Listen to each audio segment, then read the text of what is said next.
Today I'm going to share with you guys the World Series Championship between Kasparov and Kramnik in round 2. So what we're going to do, Kramnik's going to start off with a d4 situation, knight out. We're looking like a Queen's Gambit setup here, Grunfeld. What we're looking at, he takes back with the knight. We're going to take the knight away. We're just going to trade the knights here. Now White's going to get this nice big center, but Garry's about to develop his bishop, and he does. Knight f3. Here he pushes his pawn to attack the center this way. If he takes, we'll eventually take back later on in the game. Kramnik just moves his dark bishop over to protect this pawn. And then he's trying to attack this. He's like, nah, you're not going to get this back in the future. That's what he's thinking, I bet. Barb is threatening this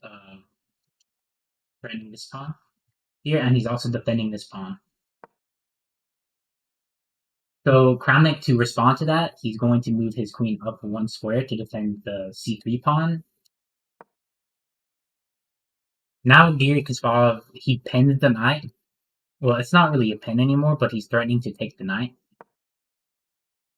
Kramnik's going to move his rook to the empty b file to get control of this nice long file. He's also attacking his pawn in the future if he chooses to take. Kasparov's like, alright bro, you can take. Kramnik does take the pawn. Kasparov takes the knight to mess up the pawn structure here. Knight out by Garry, he's developing his knight. Now Kramnik is developing his last piece that he has not developed yet. He's moving it to this square. He's probably going to attack this weakness in the future. We got a castle. Both sides castle.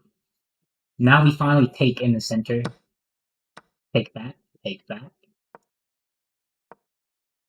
It's important to say he doesn't take back here, because a queen takes d2.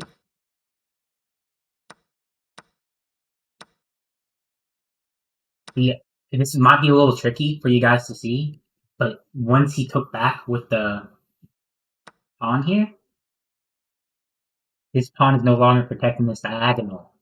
So if you move this bishop, it's basically a free queen. Kasparov.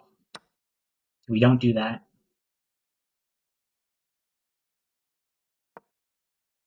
We move the bishop to attack the knight. Now we are double attacking the queen. We move the queen out of the way. Knight towards the center of the board, always a decent move. But he doesn't realize that we can just take that knight. That knight was too powerful in the center, so we just take it. Take back with a dark bishop. But now we're picking up a hanging pawn on e7. Rook to counter this rook on the 7th rank. We take the rook, but the bishop is there to protect it, so we take back. Now we're gonna do a pawn push. Moving the queen back to the d file. We are now attacking this weakness on the dark squares. Garry is now moving his bishop to this diagonal. Maybe he's planning on attacking this pawn in the future. We got a defensive move by Kramnik by defending this pawn. Now we're going to try to double attack this pawn here. Let's see what Kramnik responds to. He responds by pushing another pawn, so they can't double attack it no more. Now we get a pawn push move. So like if he takes, we can just take back with check and then pick up another pawn. Now Kramnik moves his rook to the e file. We're probably going to try to escort this pawn to the end if Garry doesn't get in his way. Alright, what we're going to do here is we're going to trade our queens. Now we're finally going to push our pawn. Takes. We take with the rook. Maybe we're leaving pressure. So for this discover attack later on, but He's not going to play around. He's just going to move out of the way. We're not going to deal with the discovery checks today. We're going to now move our rook to take the last pawn. Now this rook is attacking the bishop. So what we do, we move the bishop out of the way. We're now attacking the rook.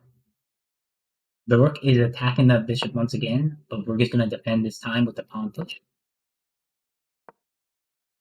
We're going to push our a pawn. Great move by Kasparov. He has to attack this and this. They don't want to trade because if it's the opposite bishop endgame, it's going to be a draw. So he has to move out of the way. But to move out of the way, you're going to pick up this pawn. Good thing is, he attacks the bishop, so he can't take the pawn right away. So now the bishop has to move. The bishop does move. And now Kramnik is going to move back to try to protect this pawn. Now Garry's moving the rook towards the middle of the board. We're going to move the king up one. We're going to try to move this king towards the middle of the board. Get this king active. It is an endgame after all. Now we're going to attack the bishop again. We're just going to try to escort this pawn to that. And this is basically our winning condition here. Because otherwise, it'll probably end up being a draw. So we go for a check here. That is a blunder. And you'll see why in a second. You guys see it? Move the bishop to this square. This controls this and is attacking this rook at the same time. Now, black doesn't really have many options, but Kasparov decides to take the pawn here. And now, any other line is a draw besides this one line. And Kramnik finds it. He finds the correct move to play. He checks the king. This is a fork because you have to move the king. So he's going to pick up the bishop. The king moves out of the way and we pick up the bishop. And now Kramnik can win this game pretty easily now since he's up a piece. And after this move, Garry Kasparov resigns.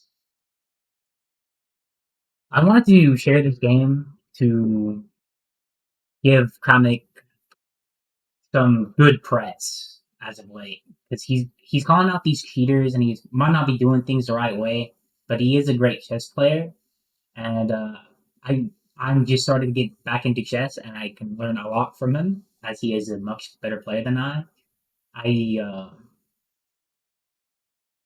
I just wish the drama and stuff is handled in a more appropriate way than what he's doing. Yeah, but this was a beautiful game played by Kramnik and Kasparov, and Kramnik managed to get up top here. Thank you guys for watching. Please subscribe if you enjoyed my analysis of this game, and I'll see you guys in the next video.